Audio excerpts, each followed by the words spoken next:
question and answer.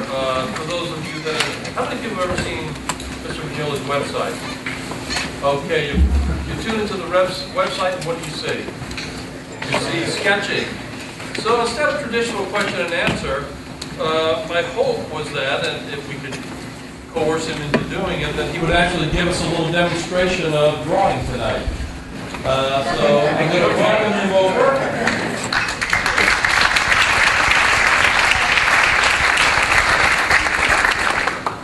I mentioned to Jen that in some occasions I have had these difficult high-tech situations in which I run out of computer works and I but yes, it is a very important thing that as architects we don't lose track of the management of what happens when you really don't have a linear process behind you. When you start drawing something, more often than not, you don't know where you're going to end up, which is one of the conditions that is so difficult to overcome in computer drawings. I was lucky enough to have a kid in the office that was from Moscow. He was, what's that? Difficult kid, but I mean, one of these complete geniuses. I mean, the guy landed in New York and he was 18 and came to the office and he said, you know, I just want to work. And I said, well, what do you know? What do you know? What about you're an architect? And say, no, I'm a college student, but I'm very fast with computers. And this guy dominated every single program in like a week and a half. He knew more than anybody else, right? So I became, which is something that happens to all of us, completely attached, a Siamese to this kid, right? That drove me completely nuts and forced me to pay for his girlfriend to come from Moscow. And I was all kind of great, and one day he said, I mean, Mr. Viñoly, he called me, I want to go to engineering school. And I said, well, that's lovely, just go. And then he, of course, went, we paid for it. The guy became an engineer in something like 3 months or so and disappeared. But the best part of this experience was that one day he said to me, because I insist on the fact that you need to sketch, right? Nobody apparently knows anymore how to do that, which is really sad. And he said to me, because he was incredibly arrogant, he also said, you know, Mr. Viñoly, he said, I mean, I think that you talk too much about this hand drawing, but why don't you really learn how to draw with a computer? And you know, for a competitive person, this is like a challenge. So I went back, I took a week off, I locked myself in a room, and I learned every single program that was available. And this is only to say that the tools, in a way, are always responsible for most of what we do in a subconscious level. I happen to be very much enthralled by the human figure. And if you, this is sort of like a confession, right? So if you really look at, and it was simply because I always had difficulty in drawing it, so I forced myself to actually learn how to do it, right? And I constantly draw these images, which are, in my mind, you know, basically totally unrelated to anything. But if you really understand the nature of how one draws, I mean, this pattern of relationship between movements and form, I mean, when I started this thing, I didn't know whether I was drawing a man, a woman, or even a person or a face or anything. It just basically evolves. But most of what happens in architecture is that if you are reasonably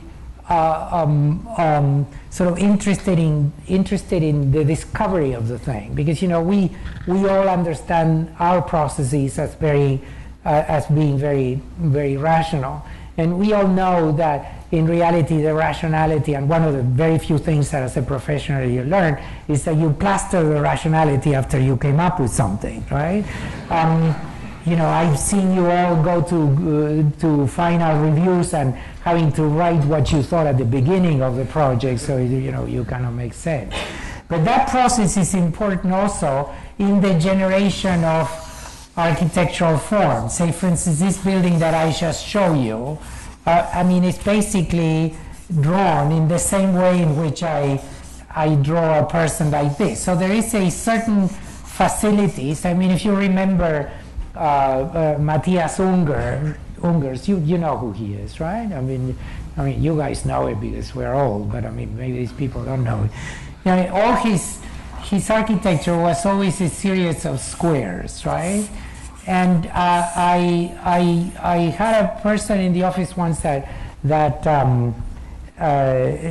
had worked with him, and he had one of these things that I could never buy that are so wonderful, which, if you remember, I don't know what's the name in English, but there were these machines that had a roll here and that you could actually draw like an engineer like this, and you press a certain pedal here and this thing twisted up and down, and it was sort of like the illusion of the technology, right? So the guy had only this type of instrument in the office, and then no wonder that all the buildings were essentially just like that.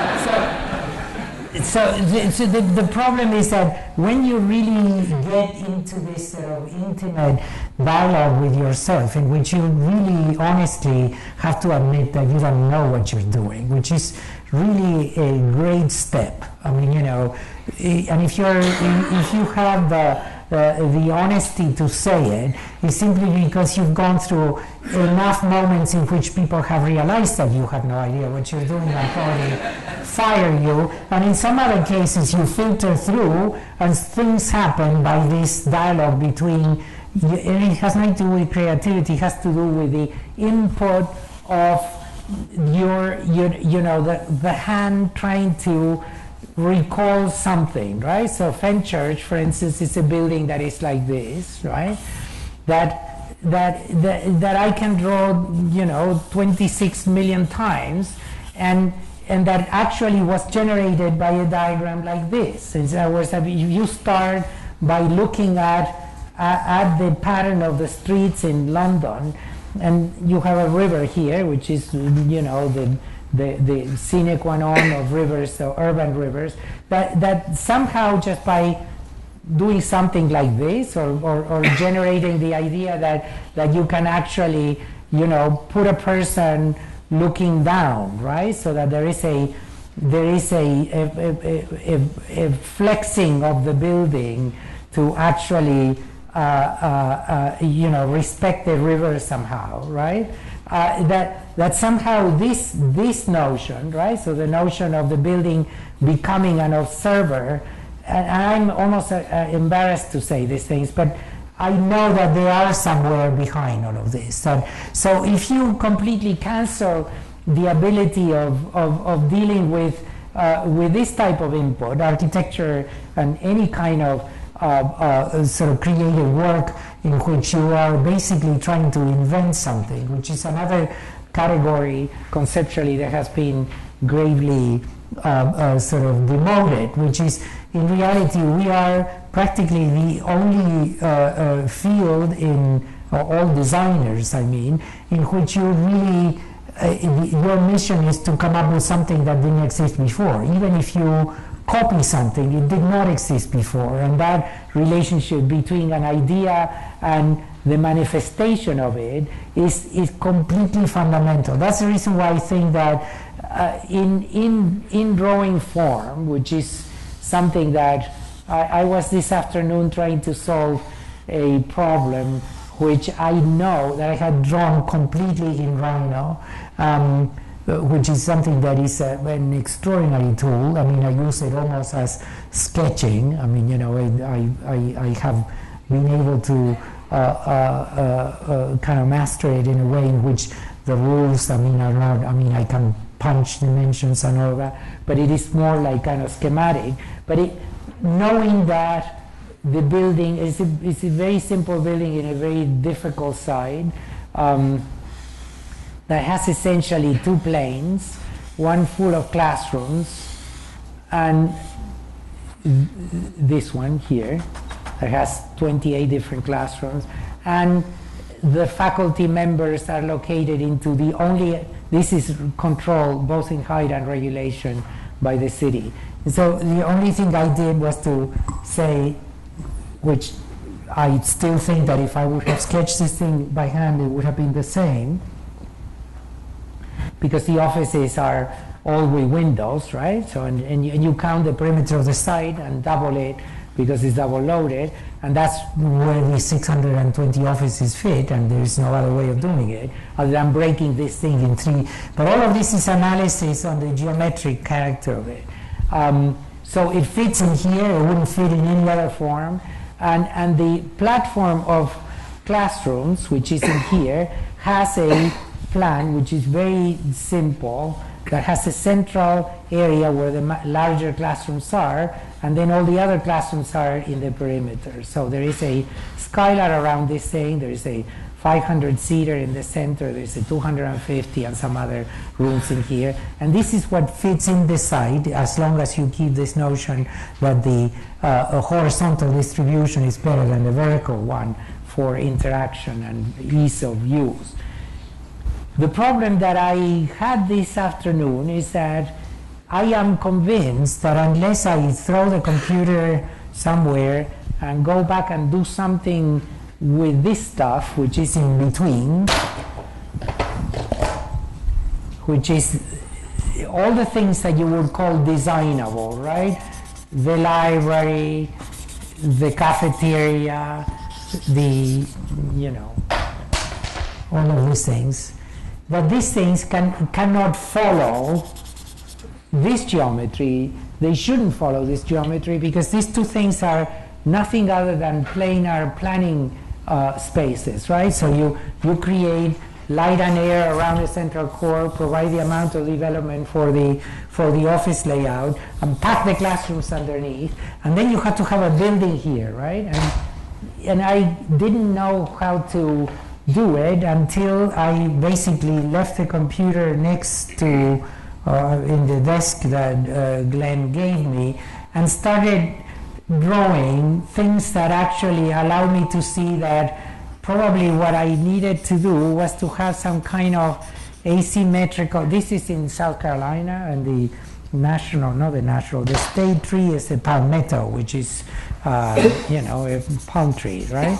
And this thing in the center has a large atrium, large classroom in the center, in which I thought if this thing could come up and all of a sudden give you the presence of the palmetto lifted up from the floor, it could be an interesting game between the simplicity of this enormously long line and the fact that in this area you have this plane that needs to become a public plane. So if I try to design these things with a machine or with Matthias's table, I certainly won't be able to. And just you need to now get this flexibility of what happens when you put pen to paper,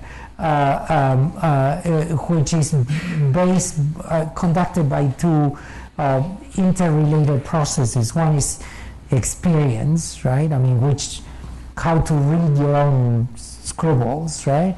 And the second one is the ability to let the hand move and do whatever it wants to do. So if you don't train the hand, I think that you lose a good 50% of the tools that you have to be able to generate images. I mean, I'm sure you've seen, this type of sketches, which are Frank's, right? But I think that, and I must say that this is, he couldn't even actually sort of imagine this kind of architecture if he wouldn't be so reliant on this, right? And there is no problem that I see with any of this. I mean, you probably remember some of the very striking sketches that Jörn Utzon did for the for the Sydney Opera House, right?